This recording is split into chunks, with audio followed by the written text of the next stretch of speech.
Vamos a comenzar con el alineamiento de siempre.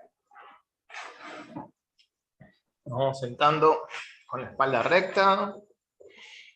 Aflojamos las tensiones del cuerpo.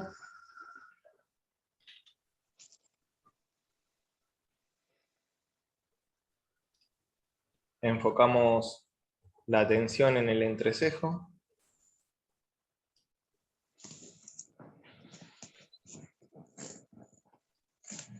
Y realizamos 3 respiraciones lentas, suaves, uniformes y profundas. Inspirando y exhalando por nariz. Comenzamos.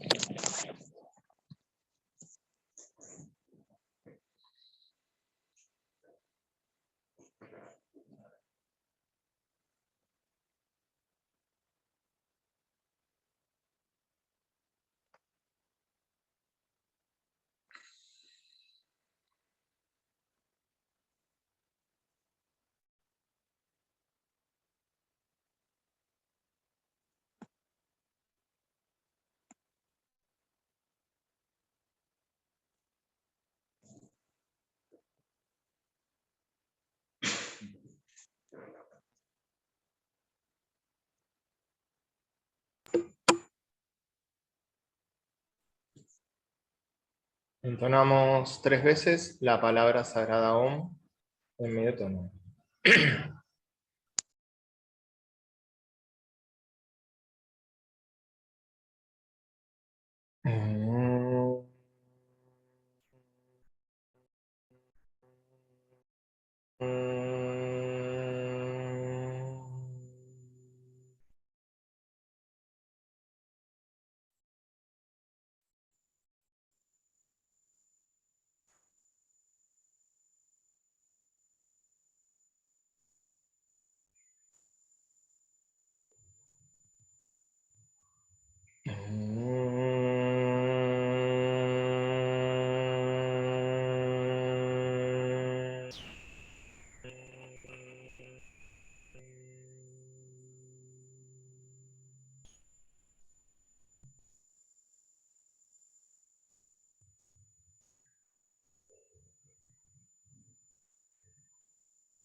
Gurur Brahma, Gurur Vishnu, Gurur Devo Maheshvaraha, Guru Sakshat Parabrahma.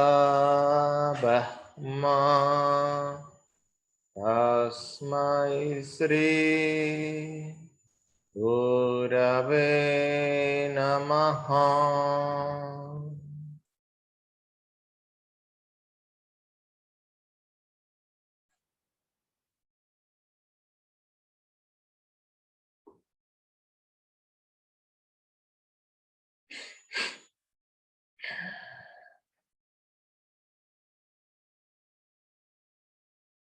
Namaskarams, Master.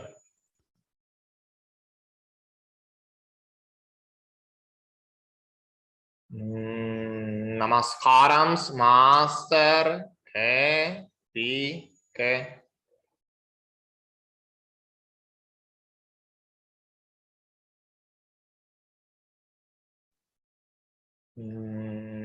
Namaskarams, Master. ¿Y qué?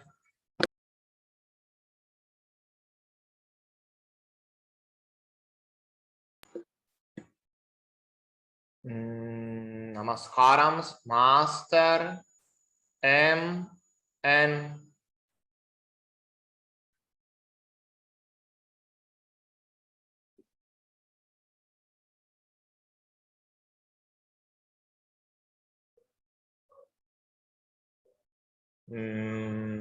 Namaskaram, Master C B B.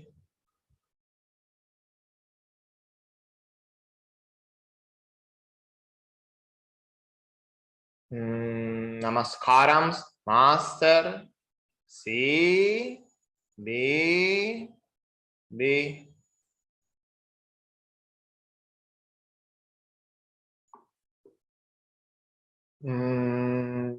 Namaskaram, Master C B B to your lotus feet.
sintiéndonos un canal de la energía divina, juntos y como grupo, recitemos la gran invocación. Desde el punto de luz en la mente de Dios, que afluya luz a las mentes de los hombres, que la luz descienda a la tierra. Desde el punto de amor en el corazón de Dios, que afluya amor a los corazones de los hombres, que el Señor retorne a la tierra.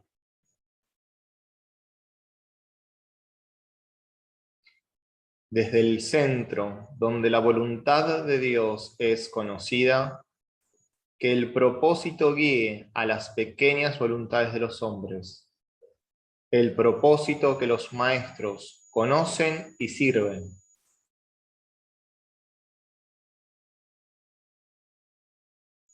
Desde el centro, que llamamos la raza de los hombres, que se realice el plan de amor y de luz, y selle la puerta donde se halla el mal. Desde el avatar de síntesis que está aquí, que descienda su energía a todos los reinos y eleve la tierra hasta los reyes de la belleza. Que la luz, el amor y el poder restablezcan el plan en la tierra. Que la luz, el amor y el poder restablezcan el plan en la tierra. Que la luz, el amor y el poder restablezcan el plan en la tierra.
Lentamente, una respiración suave y profunda, inspirando y exhalando por nariz, retomamos la percepción habitual.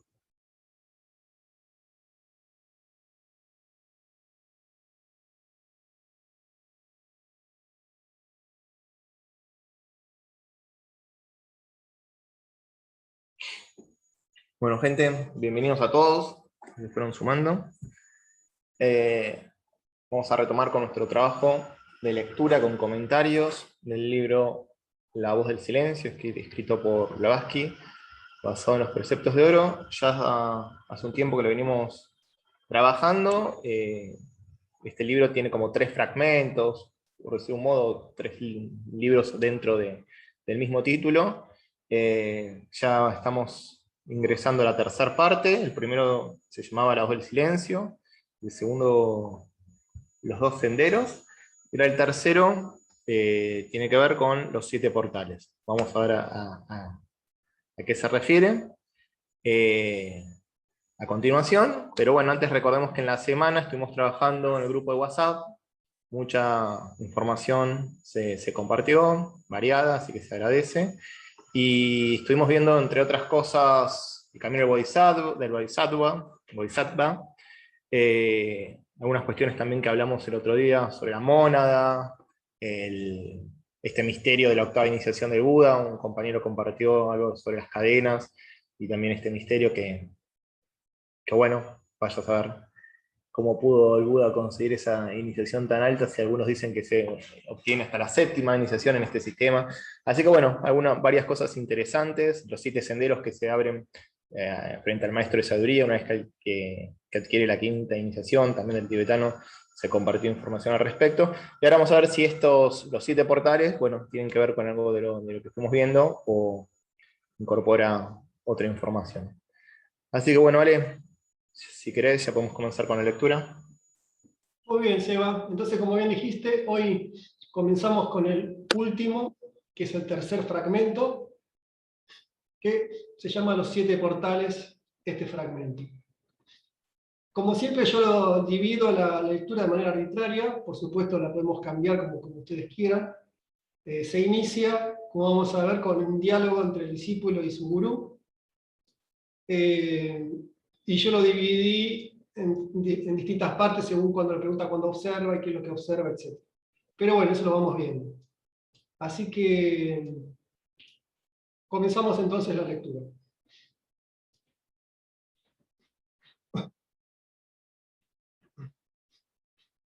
Fragmento 3. Los 7 portales. Upadaya, la elección está hecha. Estoy sediento de sabiduría. Ahora has desgarrado el velo ante el sendero secreto y enseñado el yana más grande. Tu servidor está aquí, preparado para recibir tu guía. Está bien, Stravaka. Prepárate, porque tendrás que seguir el viaje a solas. El maestro solo puede indicar el camino. El sendero es uno para todos.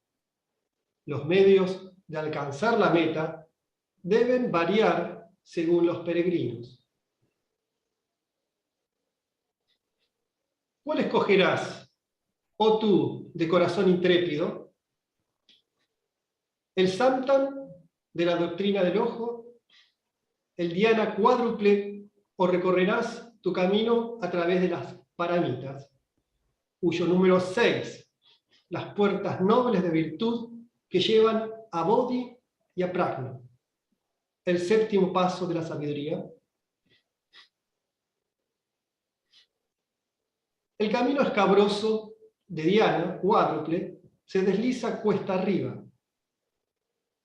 3 veces grande es aquel que asciende a la cumbre elevada.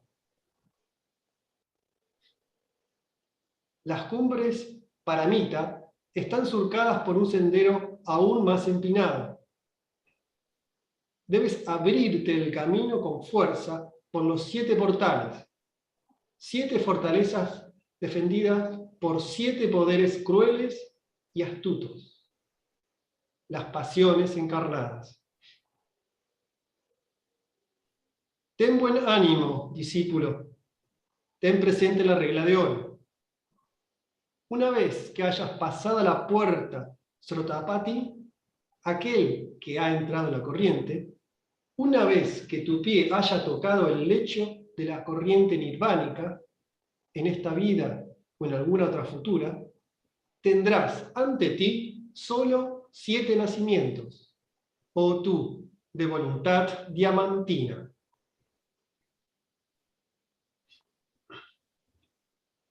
Podemos empezar a leer el glosario para aclarar algunas palabras que se mencionan en estos fragmentos y después comenzaríamos con los comentarios. Vamos a ver Upadaya en el glosario que dice: Upadaya es un preceptor espiritual, un gurú. Los budistas del norte generalmente lo escogen entre los Narhol, seres santos que conocen Gotrabu Jnana y Jnana Dasana Sudhi, los maestros de la sabiduría secreta. O sea que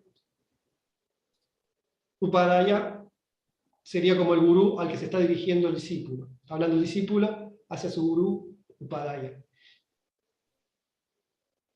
Y ha enseñado el yana más grande. Vamos a ver qué yana.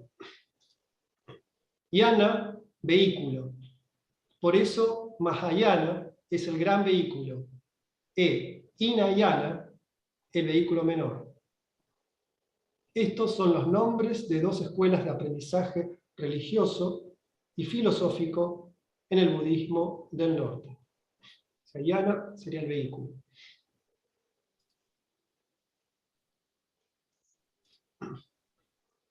O sea, que dice Sravaka, que significa. Sravaka es el que oye, o el estudiante que asiste a las instrucciones religiosas, de la raíz Sru. Cuando de la teoría el estudiante entra a la práctica o a la ejecución del ascetismo, se convierte en Sramana, el que ejerce desde Srama, la acción. Como Hardy muestra, las dos apelaciones corresponden a las palabras griegas akaustikoi y asketai. O sea, en definitiva, Sravaka sería discípulo, y de la manera que el maestro lo menciona a su discípulo. Después vamos a ver acá Samtam. Samtam tibetano, lo mismo que el dhyana sánscrito o el estado de meditación, del cual hay 4 grados.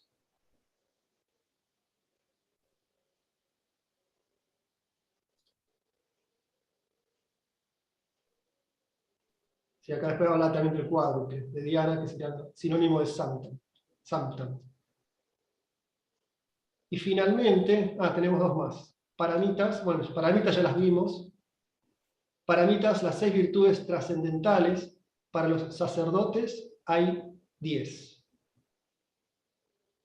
Sí, ya habíamos hablado del tema de las paramitas. Después podemos volver a poner el cuadro en todo caso.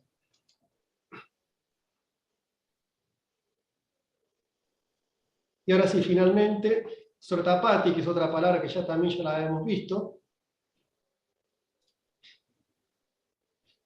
Sotapati, literalmente, aquel que ha entrado en la corriente, que conduce al océano nirvánico. Este nombre indica el primer sendero.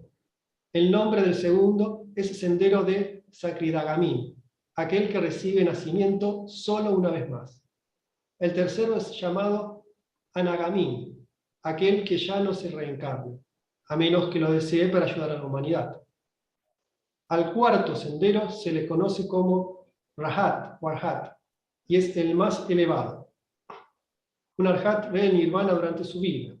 Para él no hay estado después de la muerte, sino samadhi, durante el cual experimenta la beatitud nirvánica plena.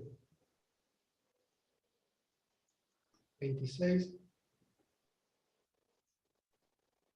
¿Quieren que leamos el 26? Ya es bastante detalle, no sé. Lo leemos. Sigue detallando lo que es la beatitud nirvánica, estos conceptos.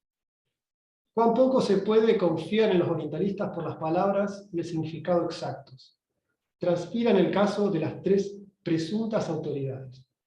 Por lo tanto, los 4 nombres que acabamos de explicar, R. Spence Hardy los presenta así. 1. Sowan. 2. Sakredagami. 3. Anagami. Y 4. Arya. Mientras el reverendo Edkins los enumera así. 1. Sotapanna. 2. Sagardhanagam. 3. Anaganim. Y 4. Arhan. Nuevamente, Shelad Mintwet los escribe de manera distinta. Además, cada uno da otra nueva variación en el sentido de los términos. Bueno.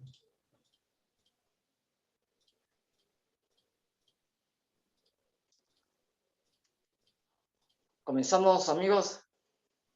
Empezamos. Bueno, cada una de las... La verdad que se podría decir varias cosas en cada una de las sentencias, en principio. Alejandro lo dividió de una manera con ya 6, 7 sentencias juntas. Empezamos. En la primera sentencia,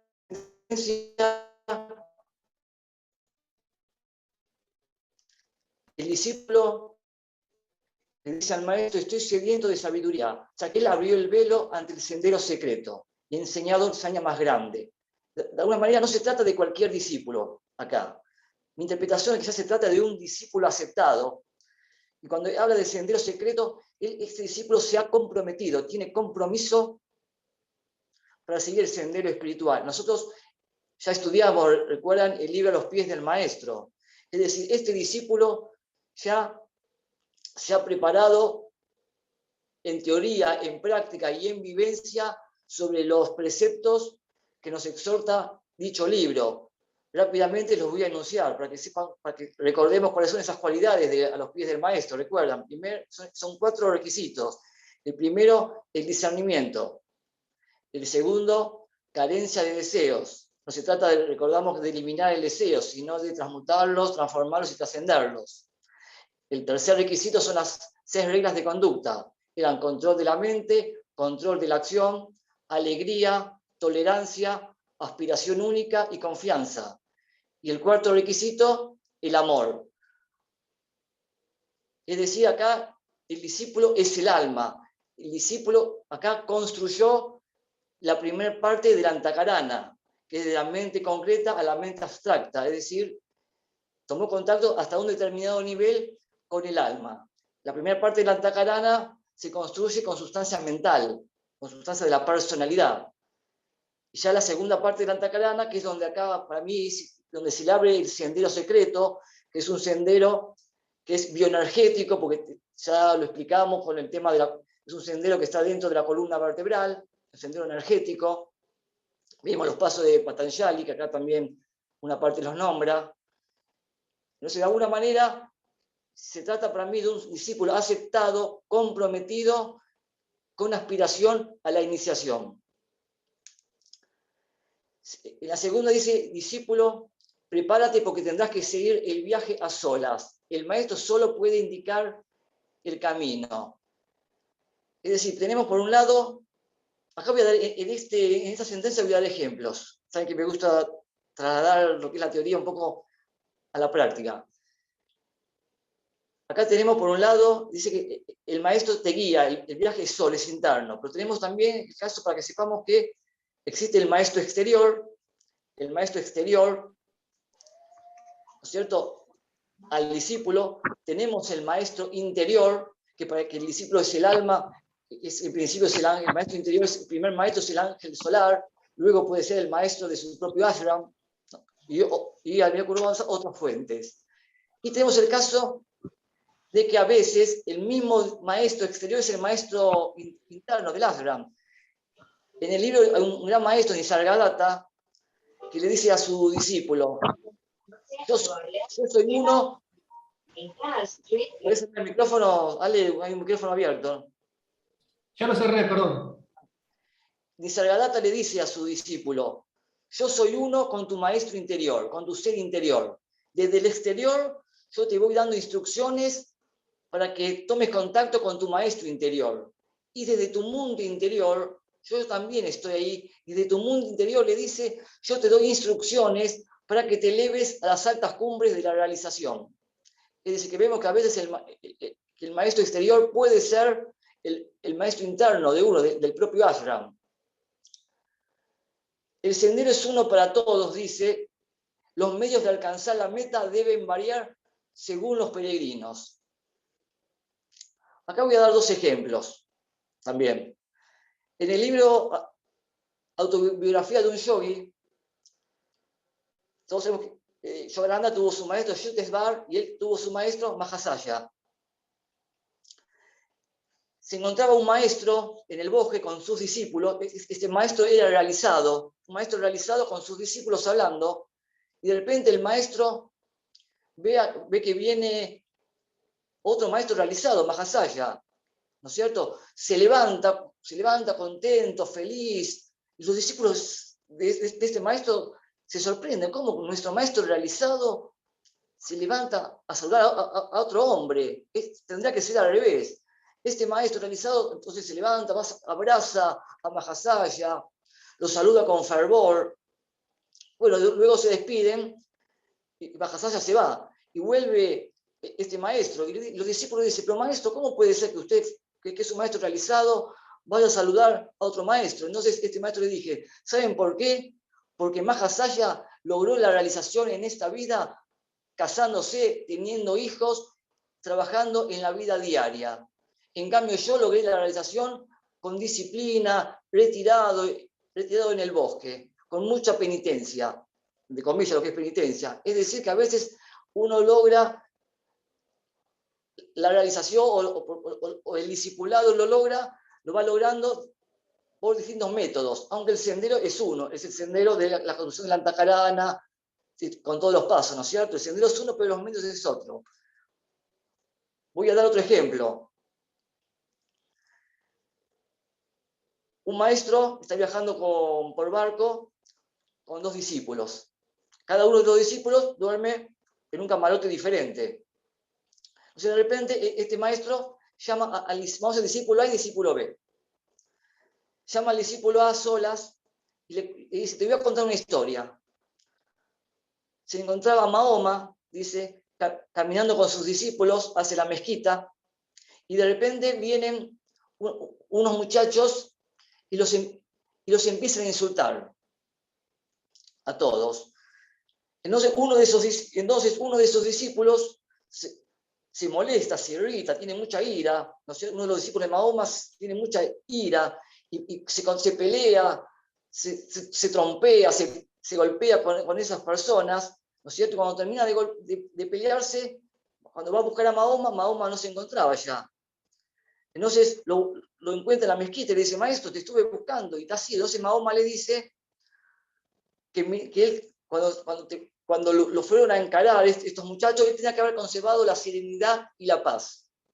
Porque en paz y en serenidad, nuestros ángeles se hubieran encargado del tema. En cambio, cuando vos te enfrentaste con ira, te abandonaron los ángeles y te encontrabas, simbólicamente, te encontrabas con demonios. Es decir, que yo con demonios no quiero estar y me fui, dice Mahoma.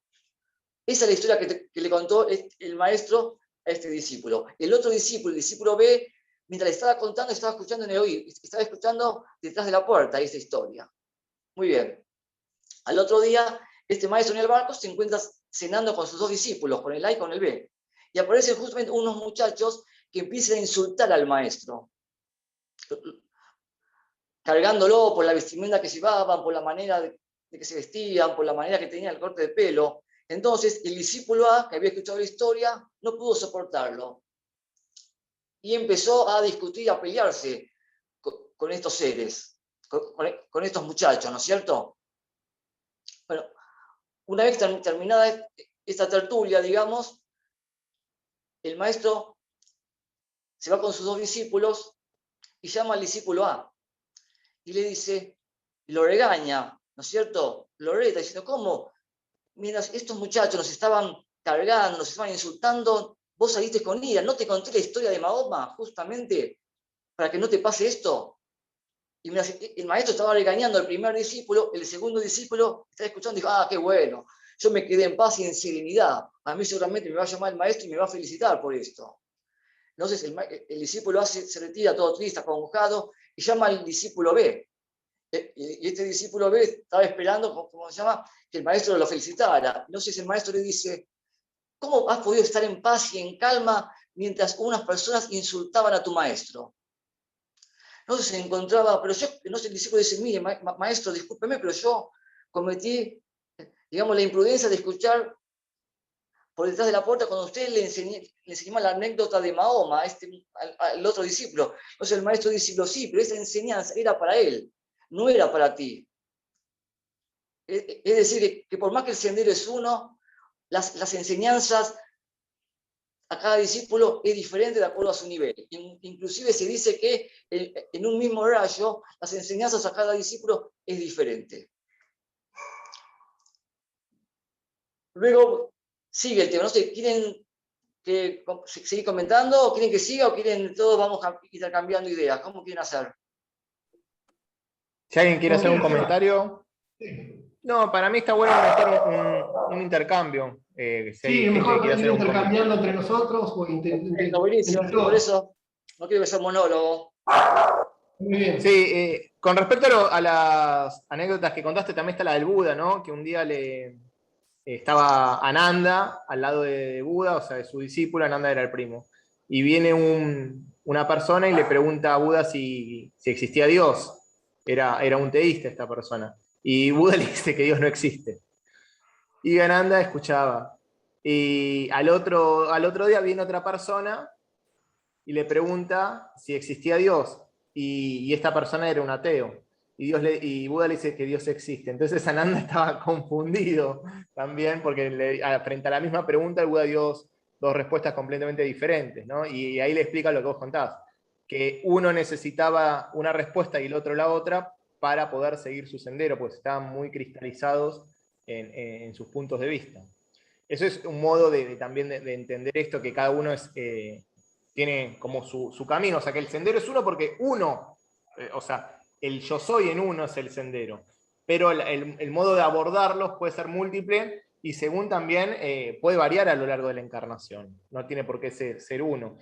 Tienen que ver también con los rayos, con la constitución de los rayos de la personalidad, con el rayo del alma, con el momento evolutivo, con el karma, con el plan que programó para esa encarnación la propia alma, teniendo todo esto que comento, ¿no? La variedad de los rayos con la que va a encarnar, el karma pasado, el proyecto a futuro. O sea, hay un sinfín de variantes, y lo que tiene el gurú, que es, digamos, la exteriorización del maestro interno, es la capacidad de ver lo que cada uno necesita, o sea, el verdadero gurú, ¿no? Aquel que guía al discípulo en el camino del autoconocimiento.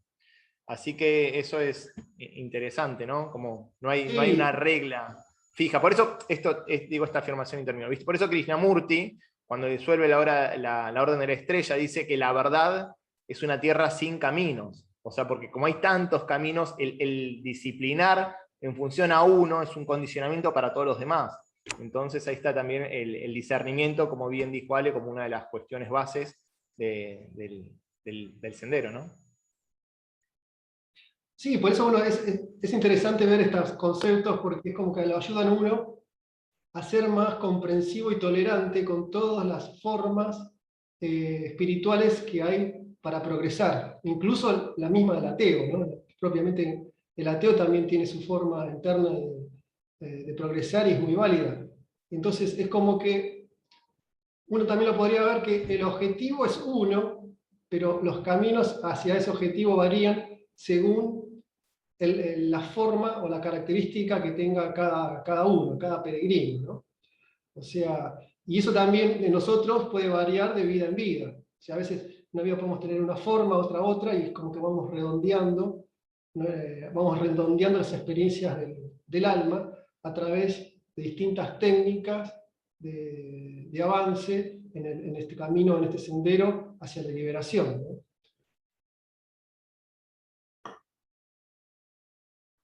Igual. Y otra cosa interesante acá en estas instancias que fue comentando Ale, es que lo que puede hacer el maestro es solo indicar el camino.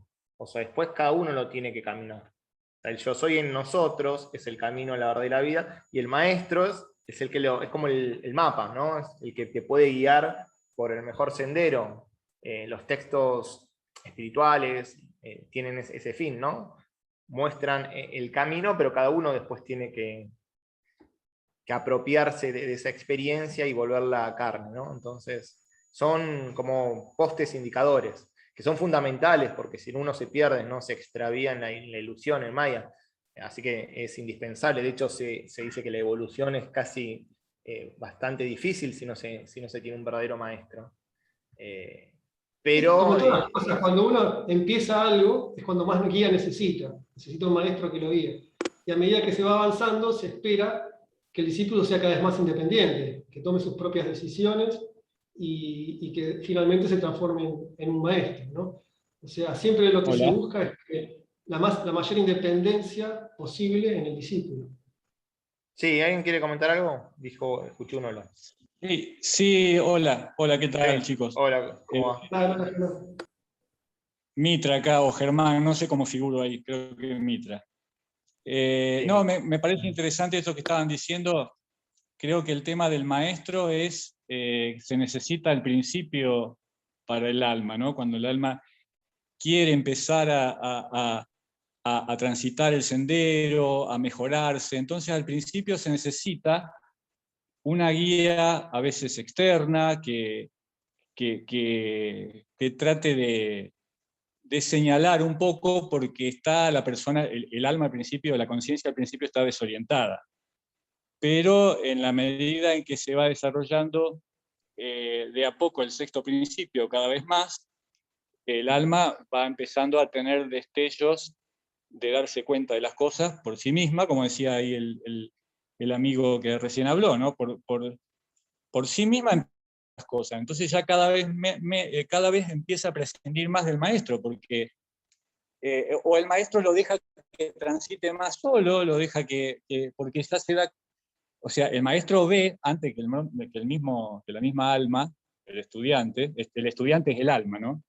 Antes que el mismo estudiante ve su progreso. Entonces, cuanto menos está el ausente el maestro, es porque más preparada está el alma para caminar solo. Esto es como un niño que tiene 3 años, necesita a los papás a cada rato al lado para que no se golpee, para evitar que se accidente, en fin, para estar al lado de él, porque el niño es muy poco lo que puede hacer solo. Y a medida que empieza a crecer, se vuelve adolescente, todavía los padres lo tienen que mirar porque los adolescentes también no son experimentados en la vida, y después cuando se vuelve adulto, se supone que un adulto se puede manejar solo.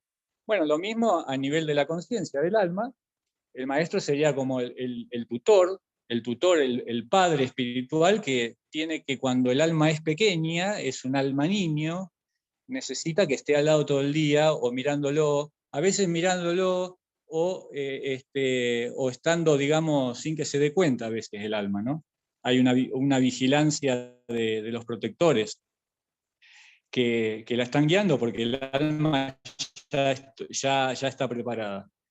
Pero en la medida, como decía, que se empieza a aflorar, a despertar esa comprensión, esa intuición que te permite darte cuenta, es un discernimiento instantáneo que te permite darte cuenta de las cosas cada vez más, que se empiezan a despertar los subplanos de Buddhi desde el de más abajo cada vez hacia más, que esto lleva, por supuesto, lleva un periodo de vidas, ¿no? No se va a lograr en una sola vida. Pero ahí se empieza a prescindir menos de un maestro externo o inclusive de cualquier autoridad. Por eso cuando Krishnamurti hablaba de un nivel donde ya se trascendió toda esa etapa. Por eso él no hablaba de los maestros, él decía, la mente no tiene que ceñirse a una autoridad, porque si no la mente se limita. La mente uno no puede ver si uno depende de una autoridad, etc. Él empezaba a hablar de todo esto porque se estaba refiriendo ya más a un paso más avanzado. Muy interesante todo lo que están comentando, así que sigo escuchando. Buenísimo, muchas gracias. Sí, me hiciste con algunas cuestiones que comenta incluso Kumari, que se lee en el libro La música del alma.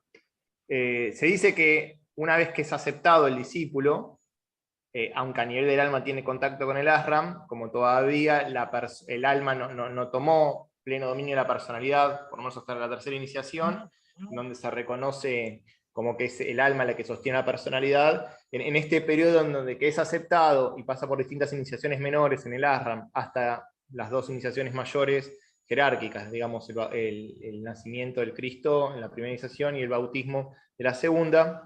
En este periodo dice que pasan alrededor de 12 encarnaciones para que efectivamente el maestro se le presente al alma encarnada, o sea, a la personalidad o en los sueños a través del ashram, y la personalidad pueda recordar lo que como alma es instruido, pasan 12 encarnaciones. O sea, desde que se es un discípulo aceptado hasta que efectivamente uno tiene el contacto directo y recordar ese contacto sin ningún tipo de olvido, por decir un modo.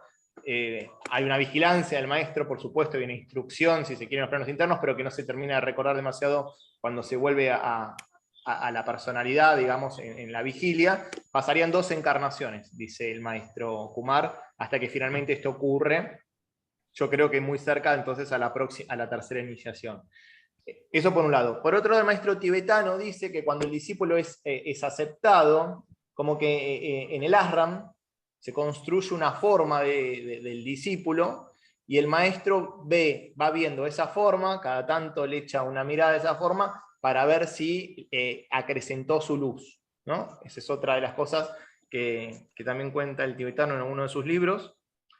Y después hay dos cositas más que quiero decir. Una, que a los pies del maestro dice que si todavía no somos aceptados por el maestro, o no sabemos que somos aceptados y tenemos ese contacto, digamos, de conciencia a conciencia en cualquier momento, lo que podemos hacer es elevar nuestro pensamiento hacia el maestro y frente a cualquier situación, plantearnos qué haría o qué diría el maestro en esto, ¿no? Entonces, cuando somos aceptados, dice, ya el discípulo se vuelve uno con el maestro, por eso no necesita la guía como si fuese un bebé, porque ya energéticamente está unido. Hay distintos niveles incluso de esa unión, hasta, no sé, el discípulo en el corazón del maestro y demás.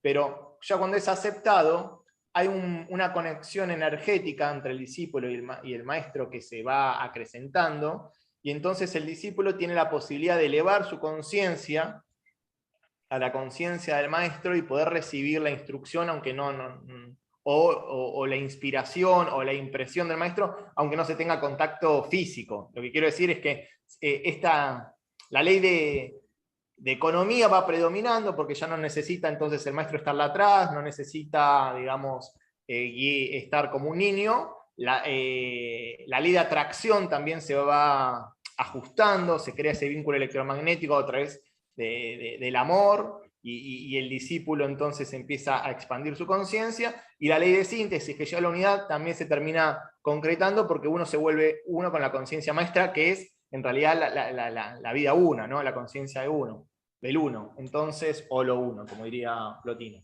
Entonces son distintas cuestiones a tener en cuenta que me parece interesante, ¿no?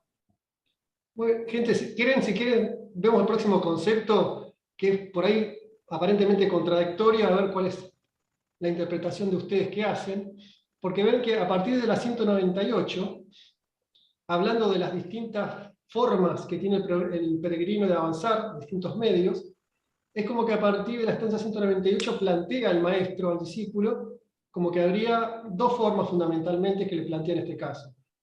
Una, que la resume como el Samtam, la doctrina del ojo, el Dhyana cuádruple, y otra, que es a través de las paramitas. Parece como algo contradictorio. En realidad nosotros, si uno a priori con los conocimientos que tiene, diría que es algo consecutivo, no dos caminos diferentes. Las paramitas serían como, según uno lo puede ver, recordemos las paramitas, ¿no? Teníamos las virtudes trascendentales, las paramitas, que decían que eran, según lo que vimos en el glosario, podían ser 6 o 10, según se trate de un discípulo o maestro. Y también Ale las mencionó de alguna u otra manera. Nosotros las habíamos relacionado con las primeras etapas del yoga, de Patanjali. Y habíamos relacionado las etapas de Dhyana con las últimas etapas del yoga de Patanjali. O sea, llamas ni llamas, las habíamos relacionado con las paramitas. Y acá que dice Dhyana cuádruple, que también eso es para discutir, porque dice Dhyana cuádruple, bueno, por ahí son muchos detalles, pero bueno. Porque en realidad podríamos hablar de un Dhyana triple, que embarcaría el Samyama, ¿no? Que es Dharana, Dhyana y Samana. Son las tres últimas etapas del yoga de Patanjali, ¿no? Así que, no sé, ustedes cuál es su visión que tienen de esto, si es contradictorio o no, o cómo lo analizarían ustedes. No sé. Yo no lo veo contradictorio, en principio. Por un lado, tenemos que recordar que en el sendero hay que cumplir estos requisitos. ¿Se acuerda? Una trinidad que es estudio, meditación y servicio, eso acompañado con la responsabilidad de cumplir con los deberes kármicos, ¿no es cierto? Con la familia, con la sociedad, con el trabajo, con la sociedad y con la naturaleza. Esto es importante para saber. Acá, como doctrina del ojo, habla del cuádruple dhyana. Hay comentarios que dicen que ¿por qué se llama cuádruple dhyana? Porque abarca los 4 últimos pasos, aparte de Samyana, los 4 últimos pasos del yoga de Patanjali. Vos incluirías Pratyahara, el Pratyahara. Claro, Pratyahara, Dharana, Dhyana y Samadhi. No Pranayama, porque Pranayama siempre se dice que es un intermedio entre la personalidad y el alma. Ya con el Pratyahara, la abstracción de los sentidos, uno se encontraría ya en la mente subjetiva, y como ahí empieza la mente subjetiva a actuar, acá en los comentarios es como que acá empezaría realmente digamos, el preámbulo, el génesis de la meditación, aunque la verdadera meditación es en dhyana. De alguna manera, supongamos, yo digo esto, a ver, los paramitas son las virtudes, ¿no? Y son necesarias, hacer servicios necesarios, pero acá lo toma como 2 senderos separados. ¿Cuándo es doctrina del ojo? Voy a dar un ejemplo. Supongamos que estamos en Argentina, acá hay muchos hermanos extranjeros, y hay un lugar donde acá en la Argentina hay un lugar donde mucha gente se va para la meditación, para tener una vida tranquila, serena, como es Capilla del Monte. No sé si muchos extranjeros conocen, pero es un lugar muy lindo. Supongamos que uno está casado con hijos y siente el impulso, o lee un libro, ve una película y le agarra esa paranoica, digo, uy, esto es lo mío, dice, tiene actitudes, ¿no es cierto?, de concentración, tiene actitudes, pero no se la agarra con una especie de paranoia y dice, me voy a ir, dejo a mi familia porque quiero entrar en este sendero, y se va a Capilla del Monte y decide estudiar, decide dedicarse realmente a la contemplación, a lo que es concentración, meditación, al estudio y a la soledad. Esto acá sí que es doctrina del ojo, porque lo hace por egoísmo. Él abandona sus responsabilidades de su familia, porque la espiritualidad es inclusiva a todo lo que uno es a todo. Si uno tiene una familia, tiene una responsabilidad kármica con esa familia. O sea, él al abandonar la familia, esa Capilla del Monte, para dedicarse a la meditación, podemos decir que eso es doctrina del ojo. En este caso, independientemente que puede ser que en algunas encarnaciones sea necesario. Sebastián había dicho, recuerdan, en sábados anteriores, que para el alma una encarnación es un día. Entonces puede ser que en determinada vida, encarnación, el alma necesite dedicarse con mayor énfasis a la concentración, meditación, que a practicar servicio.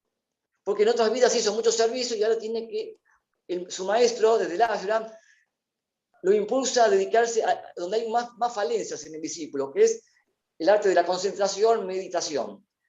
Igual, déjame hacer ahí, Ale, por favor, una aclaración. Lo que decís lo comparto completamente, pero tampoco podemos, a mi criterio, separar a la meditación del servicio y del estudio. O sea, como que cada uno incluye a los demás. O sea, cuando uno está en proceso de meditación, también hace un servicio subjetivo, y al transformarse a uno, su aura se vuelve más luminosa y eso impacta en el medio. O sea, nosotros entendemos a veces a la meditación como ese alineamiento, ese trabajo por la vertical, que después, en función a lo recibido desde los niveles superiores, lo exteriorizamos en la horizontal, a lo que llamamos servicio. Pero ya en sí, la meditación es un servicio, ¿se entiende? O sea, cada uno de las 3 columnas que nombraste incluye en una medida a las 2. O sea, el estudio incluye el servicio en una medida, porque nos preparamos para eso, incluye la meditación, porque implica concentración,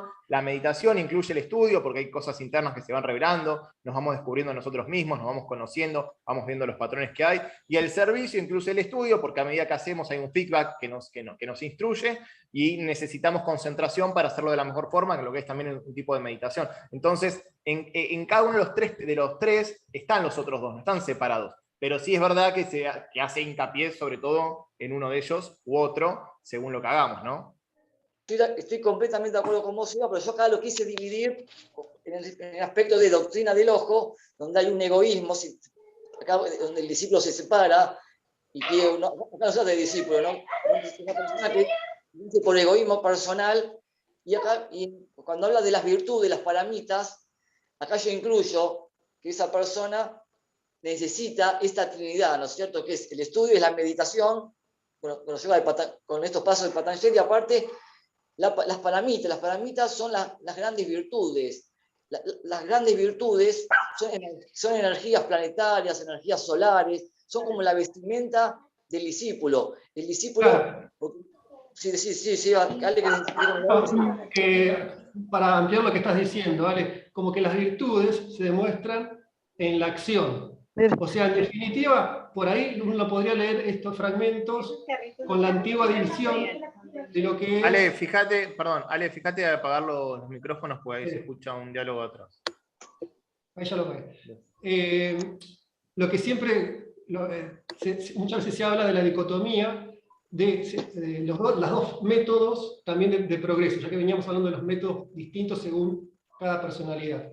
Uno sería el de aislarse, que es donde uno practicaría a full time el dhyana, la meditación, y sin ninguna, digamos, interferencia del mundo externo.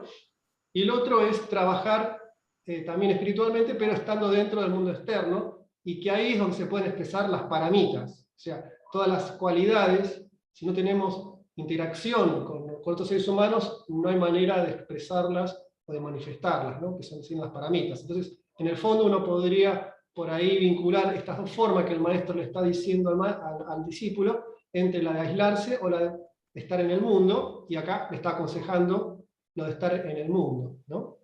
Trabajar dentro del mundo sirviendo en el mundo. Sí, incluso cuando habla de doctrina del ojo, ya lo hemos visto, que lo nombró muchas veces. Claro, eso es lo que iba a decir. Ah, Habíamos visto la contraposición, pero por ahí no sé si será exactamente la doctrina del ojo porque en el fragmento 2 la definimos un montón de veces, aparece en contrapuesta a la doctrina del corazón. Así es. Claro, incluso nosotros la vemos como contrapuesta, porque en una parte del texto la trata como contrapuesta, pero en otra parte del texto la trata también como un paso previo y hasta necesario antes de entrar a la doctrina del corazón. Entonces, eso me gusta más. claro, pero ¿se acuerdan que hace las dos cosas, no? ¿Se acuerdan que al principio marca vos que seguís la doctrina del ojo, que tiene que ver más con el conocimiento, hasta, digamos, la búsqueda de la propia liberación, y otra la doctrina del corazón, basada en la compasión, en el servicio a la vida, el camino del bodhisattva? Eso al principio los plantea como el doble sendero que hay, pero después incluso te dice en un momento que si vos no podés ingresar a la doctrina del corazón, bueno, conformate con la doctrina del ojo como un paso previo para que tal vez en un futuro eso se transforme en la doctrina del corazón. Así que bueno, también habría que tener esto que comentamos en cuenta en este apartado que estamos comentando también. Después compartí algo, a ver si lo podés leer, Lorelei, vinculado a Dhyana, como para que profundicemos un poco más qué significa Dhyana. Recordemos que es el octavo paso dentro del yoga, pero acá, como habla de cuádruple, como bien puede querer decir también, esos 4 últimos pasos, no solo Samyama, sino incluir a Pratyahara, que podría ser una posibilidad. Pero bueno, veamos lo que significa Dhyana, o una de las lecturas de Dhyana. ¿Estás ahí, Lorelei, para leerlo? Sí, estoy. Dale. Estoy. Hay unos micrófonos abiertos, perdón. Dhyana o meditación. Atañe a un proceso científico y a la vez es un arte. Es cuando el intelecto, la energía constitutiva, perdura dirigido unidireccionalmente hacia la fuente. En este estadio el devoto está consciente espiritualmente del yo y de la operación de los principios superiores. Entonces, los tres se empiezan a reconocer como el sí mismo. La distancia entre el sujeto y el objeto se acortan y la línea del camino interno une y eleva, hasta finalmente fusionar los dos, cuán gemelos en uno. El propósito de la mediación es traspasar los muros mentales para alinear a la personalidad con el alma y a esta con la superalma, con el fin de que la corriente de vida afluya sin distorsiones, distorsiones ni ninguna clase de restricción. Perdón. Ahí está. No, falta.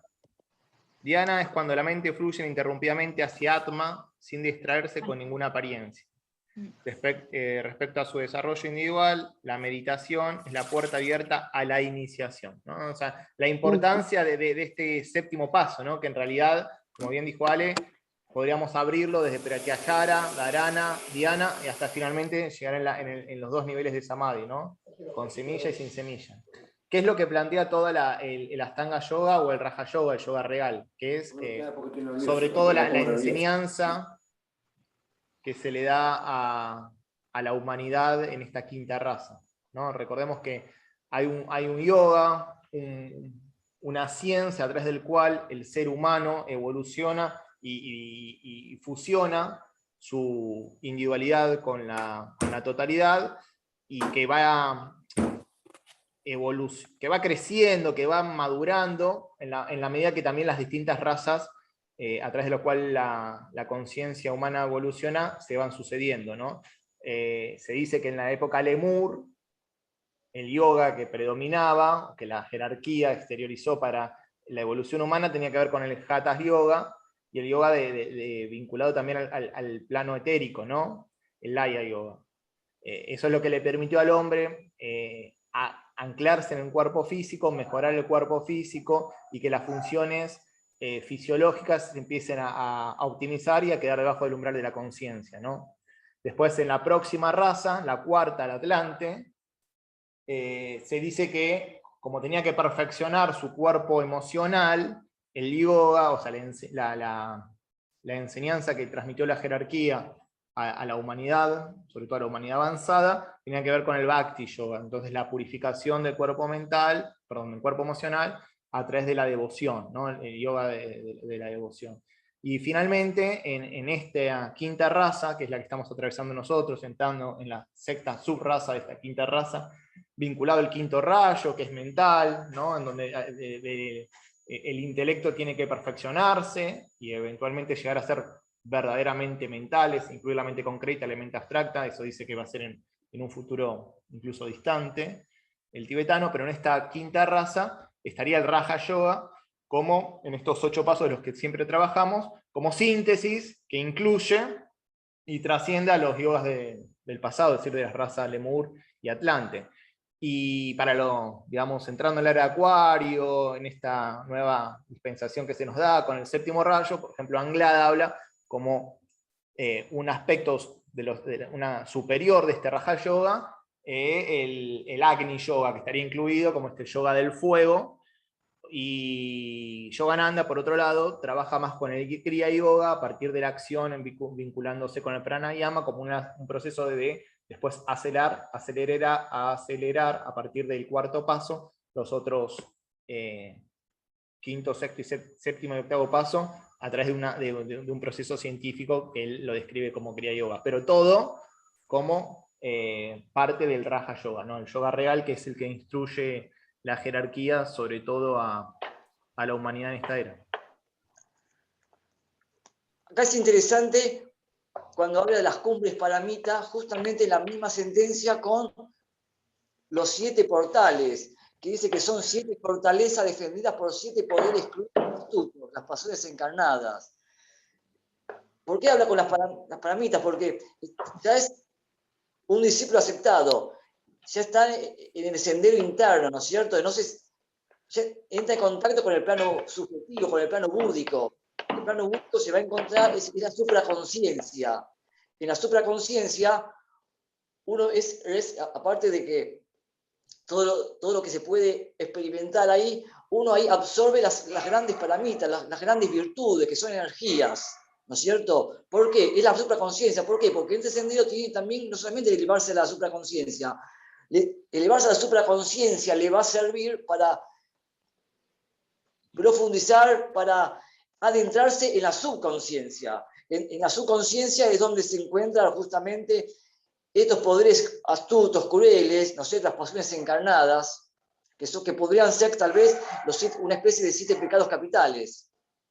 Sí, lo que podríamos decir que podrían ser hacer lo opuesto a las paramitas. O sea, podríamos analizar las paramitas, pensar en el opuesto, y ese sería a lo que se referiría acá como los poderes crueles y astutos. Es justamente lo que uno tiene que trabajar, ¿no? Cuando uno tiene algo opuesto a lo de las que presentan las paramitas, uno tiene que trabajar con fuerza pensando justamente en la parte positiva de esa dualidad, ¿no? Para poder trascender esos poderes crueles que llaman, ¿no? Que todos, mayor o menor tendencia, tenemos algunos de estos defectos que serían la contrapara de las paramitas, ¿no? Y eso es lo que tenemos que trabajar con ardua pasión, digamos, ¿no? Para llamarlo de alguna manera. Si digamos que las paramitas son las llaves, nos va a dar la llave para cada uno de estos 7 portales, ¿no es cierto? Para entrar en estas fuerzas del subconsciente o del inconsciente. Es como el buzo. Para uno bucear, para adentrarse en las aguas, tiene que ponerse un traje especial, si no se ahoga. Lo mismo pasa con el discípulo, tiene que ponerse un traje que son estas energías, que son las paramitas, para poderse adentrar en el subconsciente, porque si no tenés las virtudes necesarias, uno va a ser atrapado por ellas. Claro, eso es lo que decíamos, que generalmente las paramitas son una condición previa a seguir avanzando en el sendero. Por eso era por ahí la contradicción antes, que se lo plantea como una forma de avanzarse. Pero según todo lo que venimos viendo y lo que se necesitaba antes, las paramitas son un prerequisito para empezar a caminar el sendero, en realidad.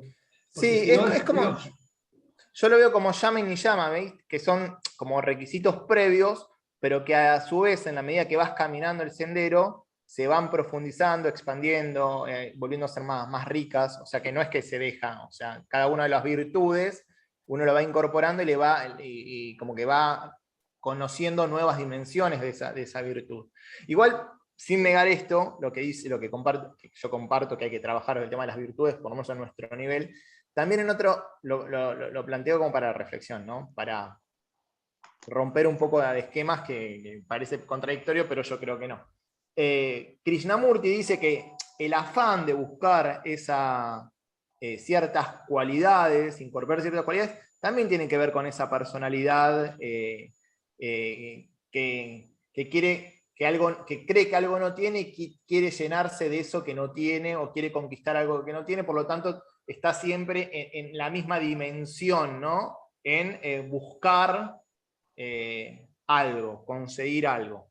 Entonces, también lo plantea porque lo que quiero decir es que al margen que la virtud parecería que se necesita uno disciplinar al animal en nosotros para conseguirla, por otro lado, el buscar conseguir una virtud, tal vez en un nivel superior, implicaría ese mismo afán, una restricción, porque en realidad la virtud debería emerger una consecuencia del autoconocimiento, que es, me parece, lo que plantea Krishnamurti, que tiene que hacer más Vedanta Advaita, ¿no? Para mí su mensaje, que no es tanto conseguir, sino reconocer. Entonces, en nuestro proceso hay una etapa del esfuerzo, de la disciplina por conseguir, ¿no? Entonces, incluso se nos insta a cultivar esas virtudes como un modo de que los defectos mueran por inanición. O sea, no se nos pide o no se nos recomienda, mismo el Cristo lo decía, luchar contra los vicios, sino enfocarnos en las virtudes, para que los vicios desaparezcan por falta de energía.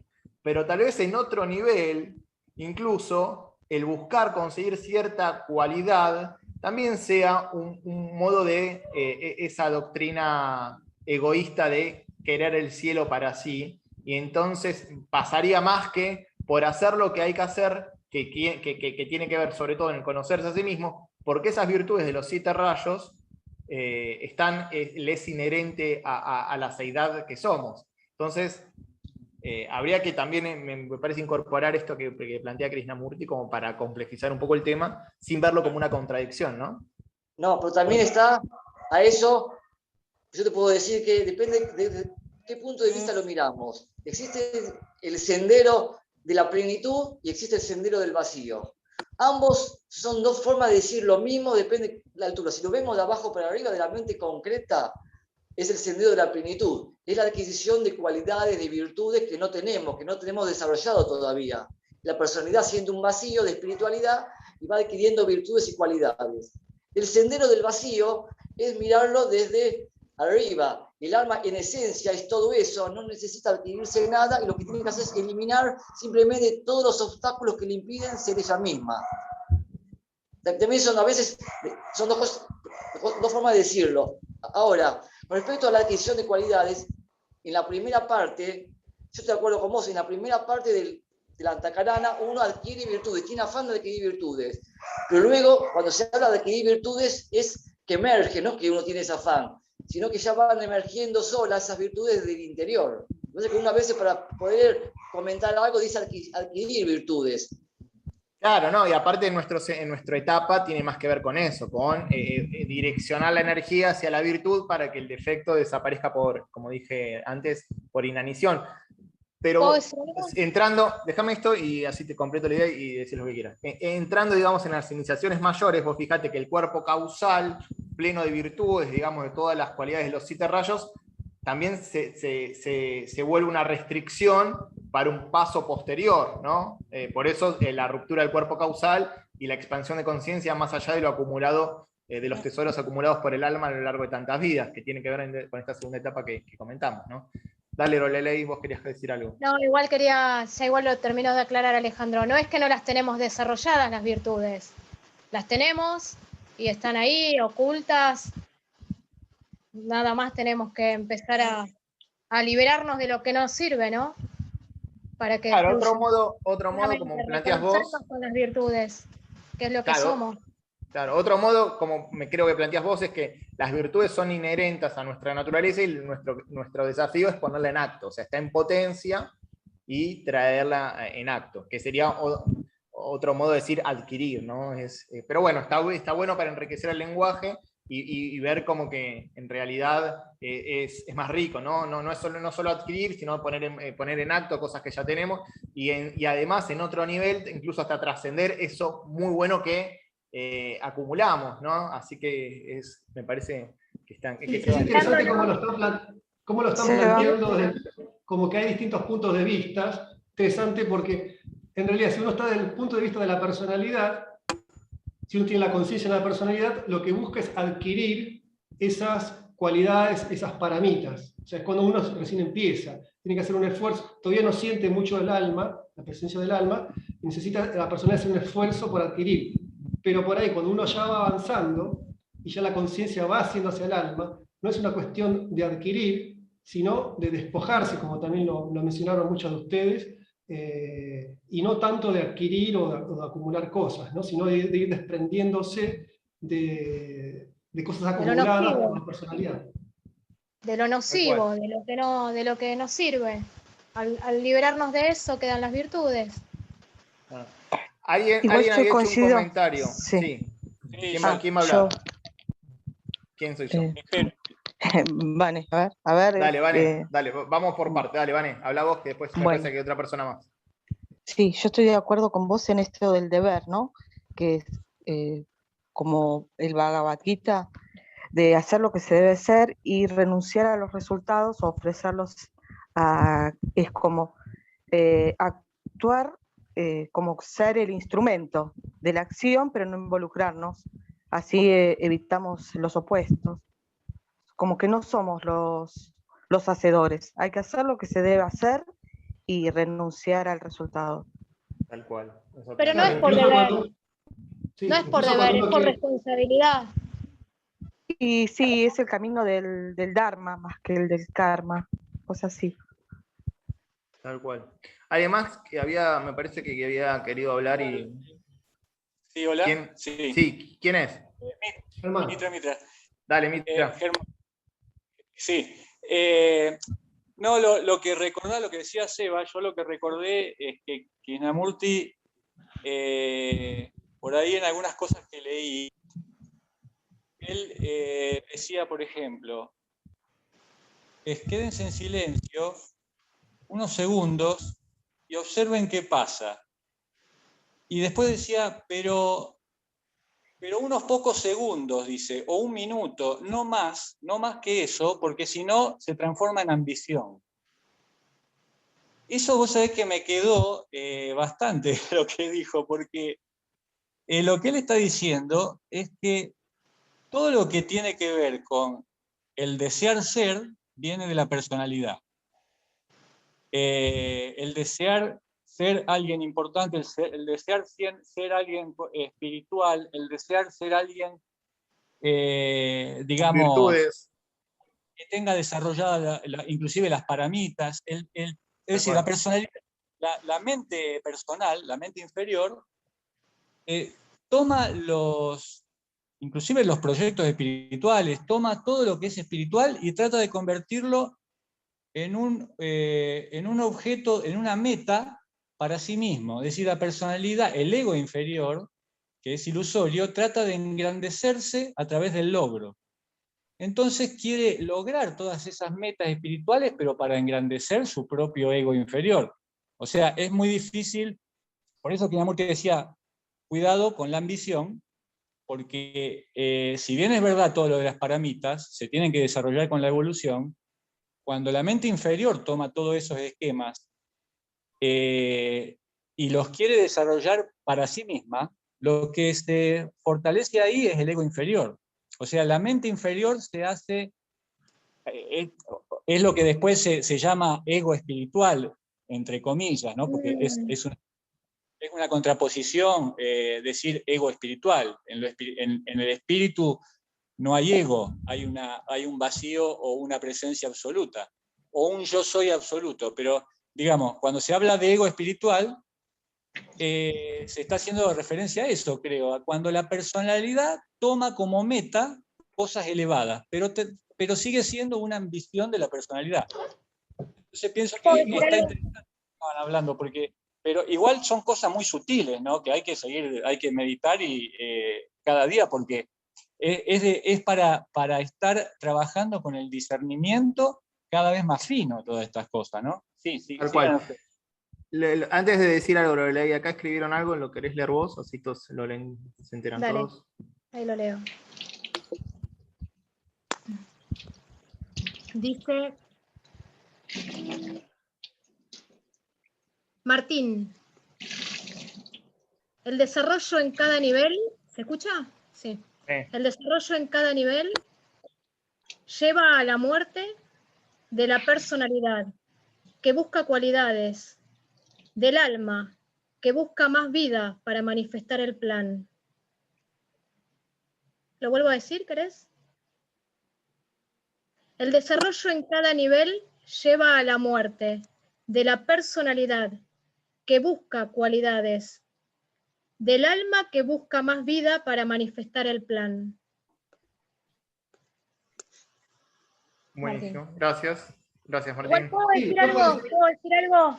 Sí, referente podés decir a lo que algo, dijo Mitra, porque yo estoy estudiando el camino del Bodhisattva y dice que el único camino que está contemplado a eso que no entra dentro del ego espiritual es el camino del corazón. Mientras vos sigas el camino del corazón, no entrás dentro de ese egoísmo espiritual. No, es el único de todas las visiones, es la del corazón. Tal cual, pero me parece que lo que plantea Mitra, que es lo que plantea Krishnamurti, lo que decía yo antes, es que a veces podemos creer, porque la mente es muy astuta, engañadora, que estamos siguiendo el camino del corazón y en realidad tiene que ver con el orgullo espiritual, ¿no? Buscamos ciertas cualidades a las que le atribuimos características espirituales y en realidad y es por una acumulación del yo inferior que quiere tener eso. Entonces hay apego al fruto de la acción, hay apego al fruto de la... Bueno, si por eso me parece que está bueno plantearlo para estar muy atento, porque eso puede ocurrir, ese querer acumular, ese apego al fruto de la acción a una virtud, implicaría por detrás cierto egoísmo, cierta separatividad, ciertas ganas de creerse importante, orgullo espiritual, etcétera, etcétera. Entonces, está bueno plantear todas estas posibilidades que se presentan para estar más atentos. sabiendo que tal vez en nuestro nivel, o el de la mayoría de nosotros, por lo menos yo me creo que es mi nivel, es empezar a desarrollar la virtud y enfocando la atención en eso para que el defecto muera por inanición, pero sin dejar de lado todas esas sutilezas que en este proceso de enfocarme en la virtud puede también haber, o esconderse por detrás. Así que me Pero parece además, que está válido. además no es para demostrárselo a nadie, es para uno mismo. Entonces, Está bien, ¿dónde está bien. está Ahí está tu estar muy propia atento. transformación? Claro, ¿Alguien lo más que quiere está- hacer? Sí, Sí. Vamos en parte, así no nos mezclamos tanto. ¿Alguien qué quería decir? Mitra, ¿querías comentar algo? Sí, sí, lo que quería decir era que tal cual, lo que estaban diciendo, creo que están complementándose lo que están diciendo, ¿no? También creo que es verdad que el camino del corazón es el más auténtico, creo, ¿no? Pero como hay tantas sutilezas en la mente que muchas veces no vemos porque no llegamos al punto de poder discernir y tener un refinamiento de la observación y de la autoobservación bien fino, entonces se nos escapan algunos elementos de soberbia espiritual, de orgullo espiritual, cuando uno a veces se siente mal porque hay personas que por ahí se sienten disminuidas o mal porque ven que un hermano tiene algún, digamos, algún vislumbre que él no tuvo, por ejemplo. Hay como un celo espiritual, o viceversa, se da también. Esos sentimientos que brotan a veces, que pueden en las personas, ¿no? En los que estamos en todo este camino. Sentimientos a veces sutiles que notan a veces, no hablo de la sana envidia, ¿no? Hablo de sentimientos muy sutiles que brotan dentro nuestro cuando suceden cosas alrededor nuestro, cuando le suceden a un hermano o a otro, o cuando sucede un hecho, un acontecimiento. Y en esos sentimientos que nos brotan, de distintos tipos, ahí muchas veces está el ego, el ego que quiere ser, y Y que no son quiere las dejar de ser. oportunidades para Por eso, pulirnos. espera que termino. Por eso me parece bueno lo que leyeron recién, cuando hablan de que la muerte de la personalidad. La muerte de la personalidad es cuando ya no buscas nada, la mente inferior ya no busca nada, ya no compara nada, porque la comparación también entra en todo esto, no se compara nada con nadie y no se compara nada con nadie, de nada. Entonces es porque ya la mente inferior se dio paso a la mente superior y a Buddhi. Y ahí, bueno, ese es porque el que logró eso porque ya tiene una iniciación un poco más alta, ¿no? Sí, perdón. Incluso vos que citaste lo que dice acá Martín, incluso también habla de la muerte del alma, y por eso me parece que lo podemos asociar con la tradición budista, y este texto tiene que ver con eso, en donde incluso el alma aquella que nació en la individualización, por decir de un modo, y también tiene que sucumbir porque es un agregado, para que No, lo porque que es es absorbida por la mónada. claro, para que lo atemporal, lo que no tiene principio ni fin, sea revelado. Entonces, como que también hay una búsqueda a nivel del alma, ego con mayúscula, de una más vida. Y para que esa más vida se dé, tiene que haber una muerte, un Del cambio alma. que implica un cambio de conciencia del alma para que el trasfondo, sin ningún intermediario, ya sea revelado. Claro, ¿Alguien más vale. quería? Sí. ¿Alguien más quería? Yo, Perdón. referente a Dale. lo que dijo Mitra, esas Dale. cuestiones que nos pasan, que nos tocan la personalidad o el ego, son justamente las pruebas que necesitamos para ir puliéndonos en eso que nos está faltando.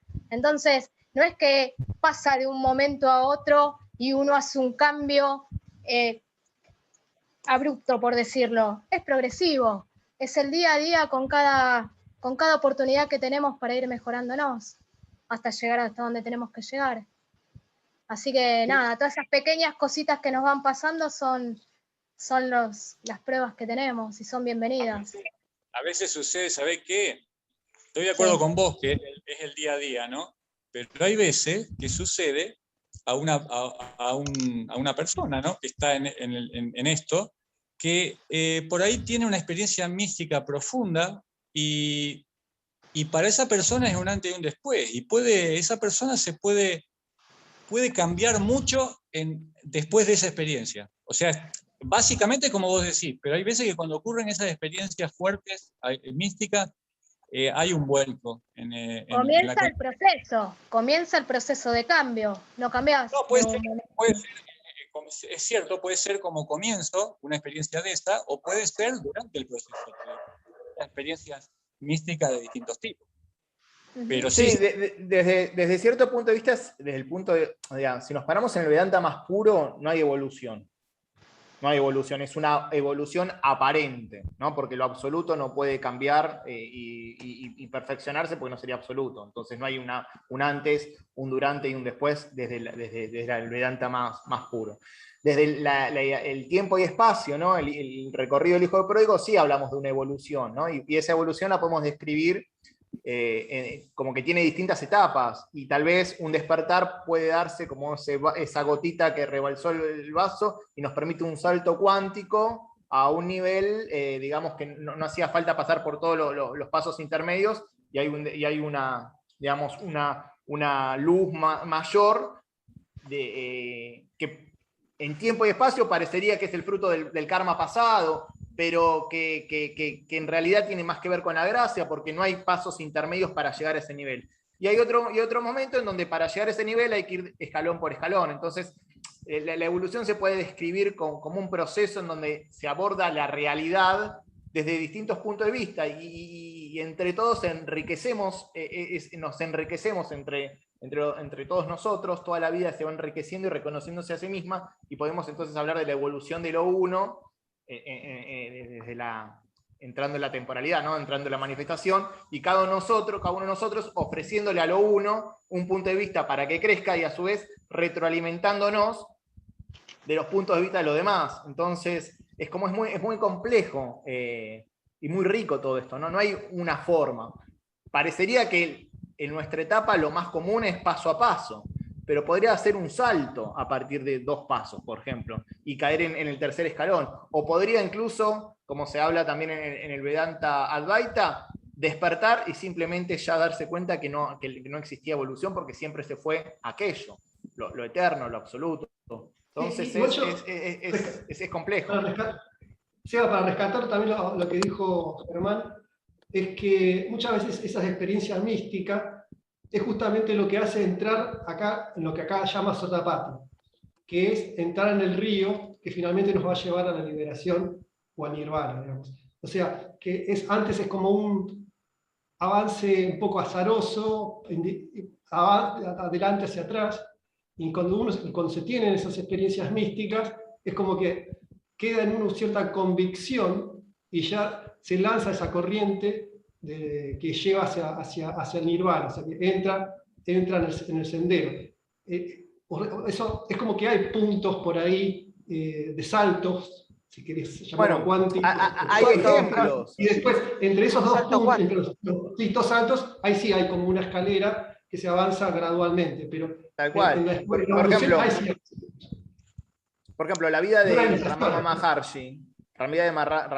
Él hasta los 16 años tuvo una vida normal como cualquier persona que de la India, de su edad, iba al colegio. Después tuvo una experiencia vinculada a la muerte, ahí citando un poco a Martín, y hubo un salto cuántico, directamente hubo un antes y un después, no hubo un proceso intermedio, en donde él entra en estados de meditación, de samana y de arrobamiento espiritual, y por años, y finalmente sale de eso para cumplir con el servicio. O sea, él va a una cueva hasta cierta cantidad de años, va a otra cueva ya en Anulachala, y después de tanto que se acercaba a la gente, se construyó un ashram en la base de la montaña, y tuvo que dar su enseñanza. O sea, hubo un salto, o aparentemente desde nuestro punto de vista un salto de que no se ven los pasos intermedios, pero tal vez, si vemos las vidas pasadas, podemos dar cuenta que él, a lo largo de muchas evoluciones, fue desarrollándose, y en esta precipitó de repente todo lo alcanzado en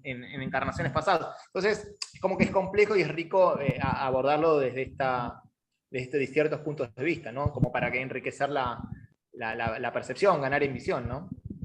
Bueno, y para mí, no es que haya, a veces uno piense en que hay saltos, sino más lo que vos dijiste a lo último.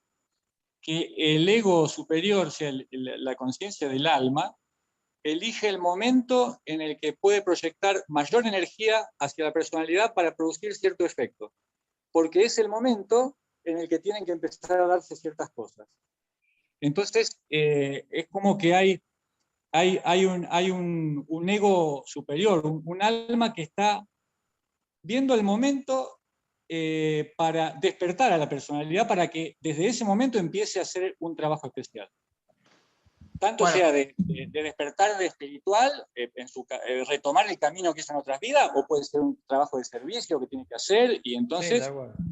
es como que le envía un rayo, ¿viste? Bueno, a Tolle, Edgar Tolle le pasó algo parecido. Él estaba en un momento de depresión y se planteó que no puede vivir consigo mismo.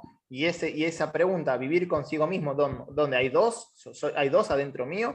Y eso le llevó a una reflexión profunda y un cambio de conciencia súbito. O sea, hay un antes y un después de eso.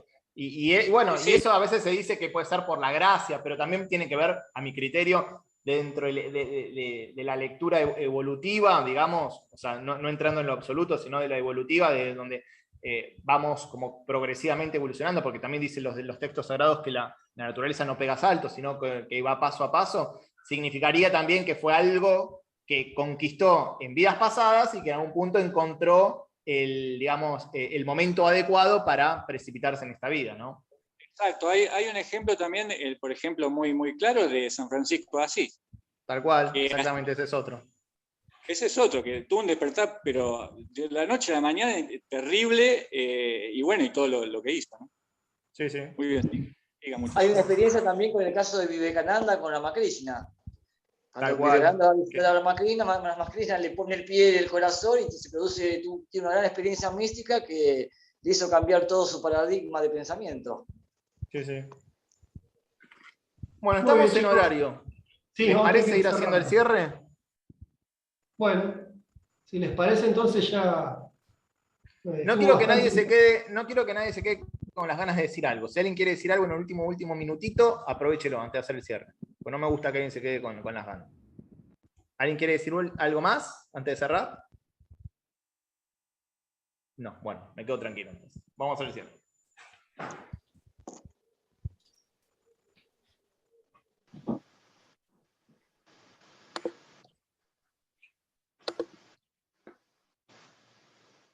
Bueno, espalda recta, aflojamos las tensiones del cuerpo.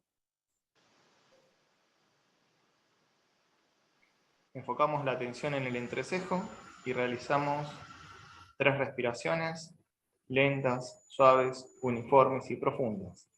Inspirando y exhalando por nariz. Comenzamos.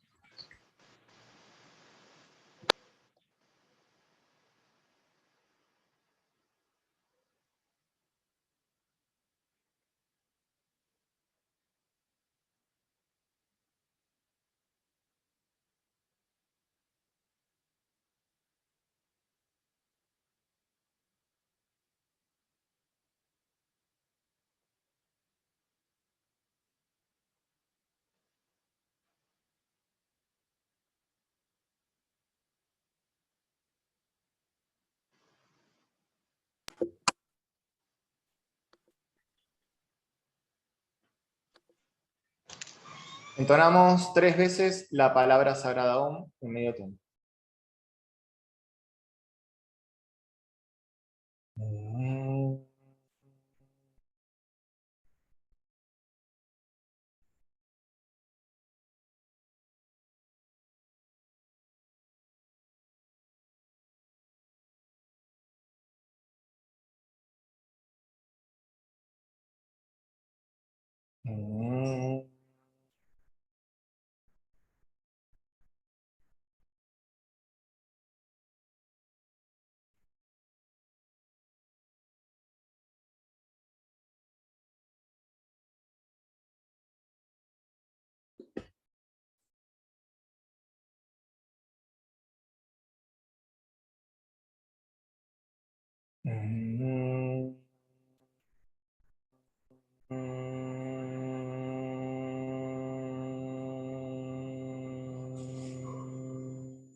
Loka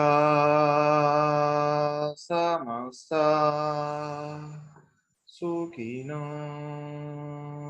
bhavantu. Loka samasta Sukhino bhavantu. Loka samasta Sukhino bhavantu.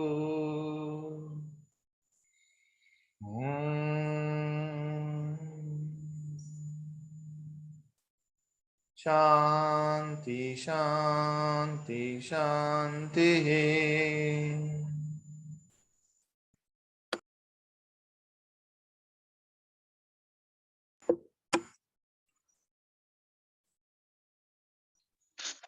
Lentamente y una respiración suave y profunda, inspirando y exhalando por nariz, retomamos la percepción habitual.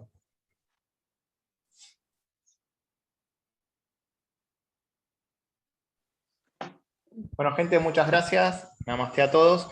Recuerden que tenemos un grupo de WhatsApp, están todos invitados, se compartió el link durante la reunión para que en la semana sigamos intercambiando información vinculada a la lectura y a los comentarios, y que nos seguimos encontrando en otros tipos de trabajo a lo largo de la semana, por ejemplo los miércoles, con astrología esotérica, etcétera, etcétera.